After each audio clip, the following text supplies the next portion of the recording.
So what's up guys, welcome again to Kanji Club. Today we are going to continue practicing Hiragana writing. Please review my other videos. We talked about the A line, which is the vowel line, A, U, E, O. And we talked about Ka, Ki, Ku, Keiko, and the S lines, Shi, Su, Se, So. Talked about the T line, Ta, Chi, Tsu, Te, To, how to write each one of them. And today we are going to start practicing how to write the N line. Na, ni, nu, ne, no. Na, ni, nu, ne, no. This line is, in my own opinion, it's a little bit hard, okay? So we're gonna start with the na, okay?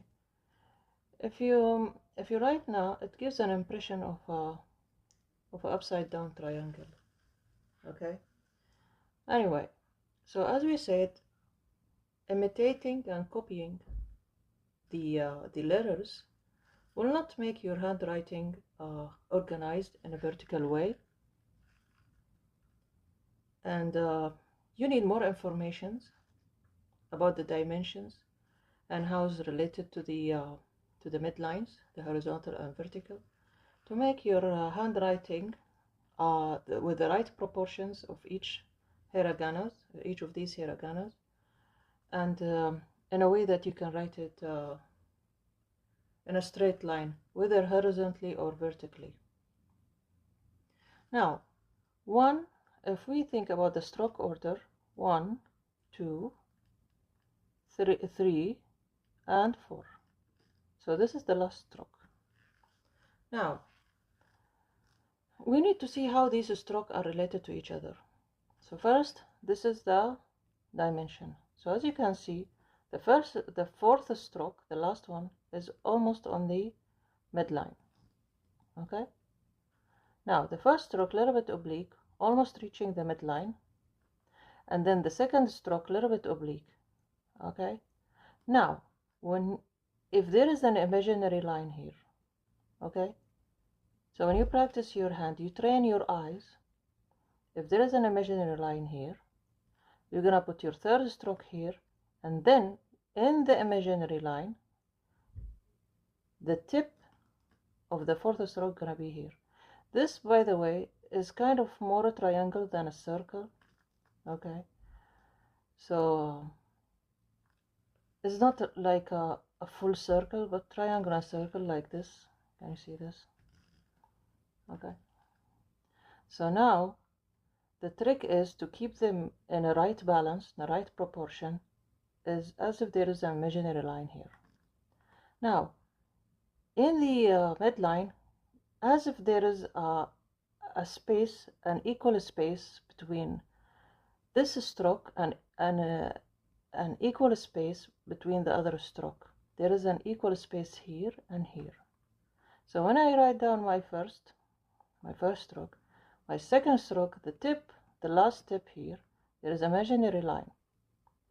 Where can I put this third stroke? In addition, I should keep the distance within the almost similar distance from the midline. In the midline, then, you can write the fourth stroke. So you can see now how these are related to each other and how they control the location of each other to make the right proportion. So now if you want to practice your eyes, because sooner or later you will start to write without these lines, you're gonna write this way. Okay, you're gonna write vertically this way. Okay, so keep these in mind. You practice with this in mind until you reach the level where you can write without them. Okay, so if we practice putting these dimensions, the horizontal and the vertical, so the horizontal and the vertical almost touching the tip of the fourth stroke, okay, and if there is a midline here, okay, midline here, the small space here are equal, almost equal, and the tip of these three almost in a horizontal, in the same oblique line. You can see. Anyway, guys, so here, ni, next ni, this letter, ni, the first stroke, the second and third, the first stroke is kind of parallel. Now the second and the third, kind of parallel as well in a horizontal line, but the space, if there is an imaginary line on the top, okay, like if you draw an imaginary line here and parallel imaginary line here, up and down, the space is equal between this stroke and the imaginary line here, and this stroke and imaginary line here. You keep the same distance, okay, and these imaginary lines are parallel to each other. This way you control where you will put your knee, your strokes, second and third. Some people, they put it really out, like way up and way down. No, the way to control them is if there is an imaginary line on the first stroke, on the top and in the bottom, you leave a space here equal to a space here, and then you write in between. Okay? Please practice this principle on knee. Okay? Now, no.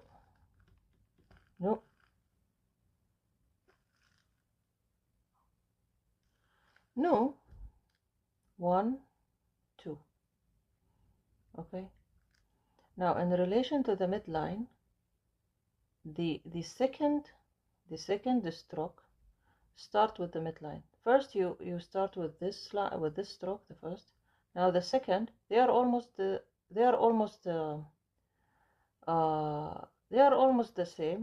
same size almost. And this start on the midline, okay, on the midline.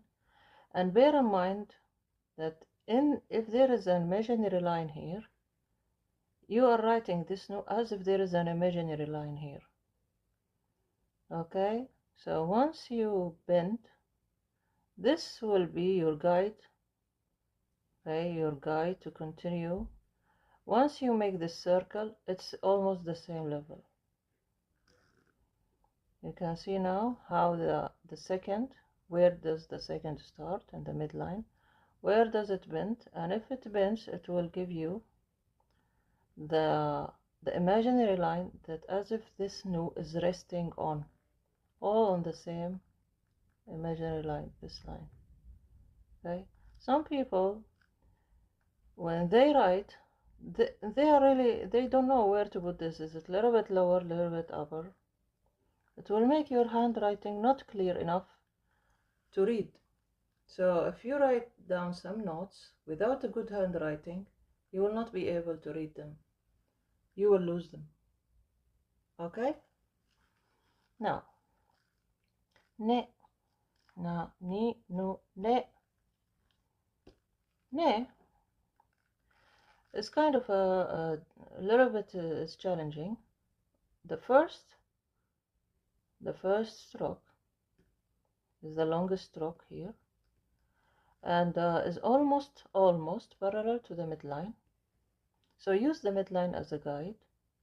Okay, parallel to the midline, and then you start the next stroke.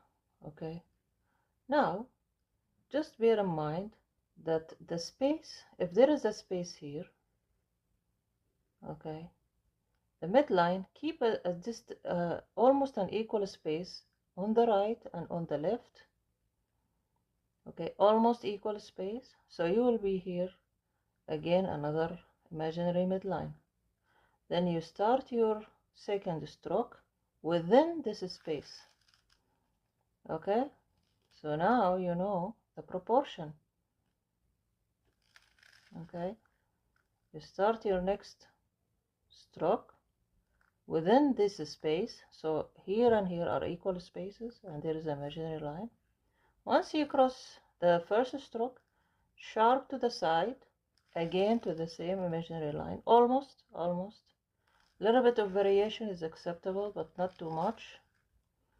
Okay, once you reach, if there is an imaginary line here, okay, this will be your guide for this for the location of this, to decide where do you draw this. So once you go up, again, this little bit above, if there is a line here, little bit higher than this level, little bit higher, but all under this, if there is an imaginary line here on the tip, there is all of them are below.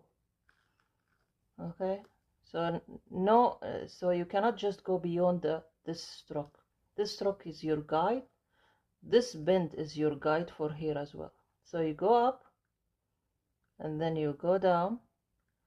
Once you go down, once you reach this imaginary line, you will bend it and draw this like a circle on a triangle. Okay, and then you can bend it. Now, just a hint about the size. If you draw an imaginary line here, as we said, you can draw an imaginary line here, parallel. So you have a imaginary line here, and a midline. This space is almost equal, just a little bit bigger. That's it. Just a little bit bigger than this. If there is a distance here, just a little bit bigger. Okay? So this way, your proportion is right. Then, whether you write it small or big, or in your handwriting will be organized. So just remember, guys, there is imaginary line here to control the distance from the midline. Okay, so and keep this as your guide for this part of the hiragana ne, between the distance of midline to this first stroke, and from the first stroke to the second, to the other midline, to the other imaginary line. Okay, I put here some in gray. I put here some hints. I hope it is clear. Okay, guys. Now, next, no is easier than all of them. Start by midline, you go down. This will be your hint for the last tip. So once you bend down, you make the circle, both will be almost the same level. If there is an imaginary line here parallel to the horizontal line, so these two are almost on the same level. Please keep these two almost equal. They are not equal, I know, but almost equal. Some people, they draw this so small that it's not clear. Okay, they are almost equal, not that much, but almost equal. Okay, anyway, guys, I hope this new line, the end line, na ni nu ne no, are clear to you. Please practice and let me know how this improved your handwriting, your hiragana. And don't just imitate without learning the basics. Okay, so see you guys. Bye bye. Stay tuned for the next video.